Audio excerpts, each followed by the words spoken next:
The Bilderbergers are the ruling elite of the other secret societies. That's where the real controllers meet to decide the policies that they then take back to the other secret societies. When we continue, who are the Bilderbergers and what is the purpose of their annual secret retreat? I don't think 120 of the world's most powerful men get together to play pinochle. For more than 25 years, a magazine called Criminal Politics has been publishing facts and rumors about the Trilateral Commission and other organizations.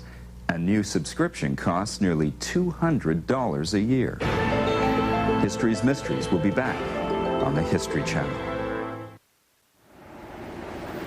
In 1954, Prince Bernhard of the Netherlands invites a group of Western European and North American leaders to a weekend conference at the Hotel Bilderberg in Oosterbeek, Holland. The meeting is held in secret, and they decide to make the conference an annual private retreat, which continues to this day. The Bilderbergers are the most secretive of the modern secret societies. They're so secretive they don't even have a name, much less publish a membership list or anything like that. Now, some of the members are known because they've been observed at their meetings, and some of the members have talked and mentioned some people, so we do have an idea of who attends the Bilderberg meetings, which are heavily under guard, heavily secret. Attendees are believed to include Henry Kissinger, Bill Clinton, David Rockefeller, Tony Blair, Peter Jennings, and an endless list of princes, chancellors, ambassadors, and media magnates. If you tried to imagine who went, that's who did go. The annual gathering of about 115 elite leaders is informally known as the Bilderberg or the Bilderbergers, after the hotel where it first met. They take place one weekend a year. They usually take place in some Western European country. Every 4 years, I think they take place in the United States. They're nearly always at resorts. Security for these meetings is extremely tight. In my experience, especially in Europe, quite frequently, the military itself is deployed. Then there's a large number of uniformed, armed cops. Jim Tucker is a self-appointed Bilderberg watchdog. At the 1999 conference in Portugal, Tucker tries to get close to the hotel where the meeting is taking place. And the cop bragged, we have snipers on top of those boulders up there, and if anybody going over that fence day or night, they're going to stay over that fence. So apparently they take security rather seriously.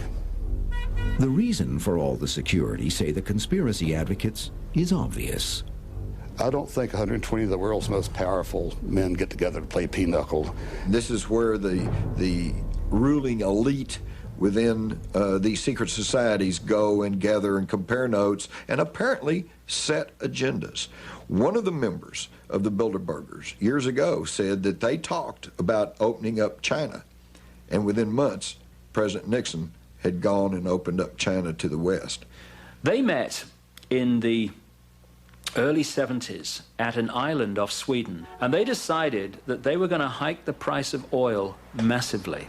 They then went to the Arab oil countries, which they also interconnect with, and they said, look, we're going to hike the price of oil massively. You'll make vast amounts of extra income, but we want you to put it in specific bank accounts that we tell you about. Okay. They then needed an excuse to hike the price of oil.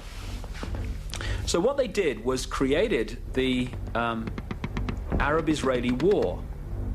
The conspiracists' view of the world is that control is exerted through the control of money. In this country, we operate under the golden rule. Whoever has the gold makes the rules. Whether or not this type of nefarious global control exists, it is true that the Bilderbergers have been successful in at least controlling media coverage of their meetings. Leading media moguls are always invited to Bilderberg conferences, but only under the strict understanding that they will not report on what they hear. So, for instance, Katharine Graham of the Washington Post has been to many Bilderberg meetings. One of the inner core Bilderberg members is Conrad Black, who owns 68% of newspapers in Canada, Telegraph newspapers in Britain, the Jerusalem Post, and a stream of newspapers worldwide. Not one word has appeared in his newspapers about the Bilderberg group.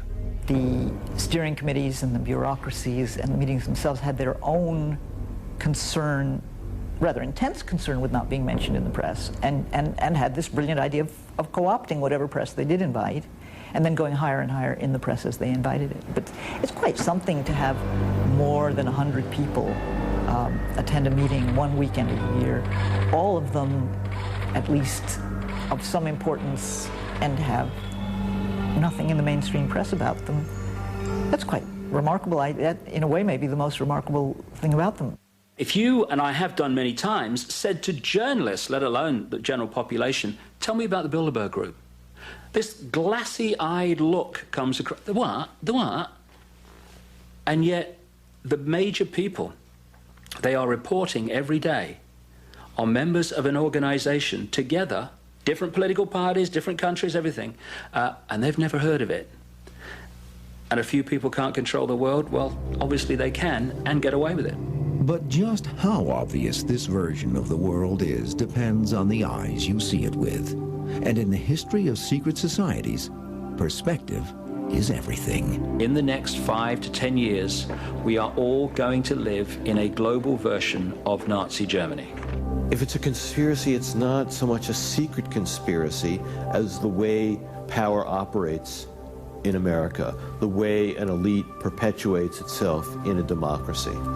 Basically, all the conspiracy theories about secret societies wanting to take over the world are wrong. Very rarely does a conspiracy actually succeed. Much more often they fail. And much more often than that, they don't even exist.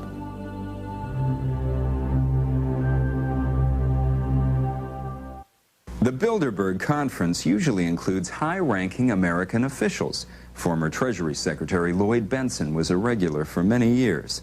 Taxpayers allegedly pick up the tab, but their public servants aren't allowed to reveal anything about the proceedings. In recent years, the secrecy surrounding the conference has grown even tighter ever since protesters disrupted a World Trade Organization meeting in Seattle. Bilderbergers want to avoid any similar demonstration that would bring even more attention to their famous and famously secret meetings.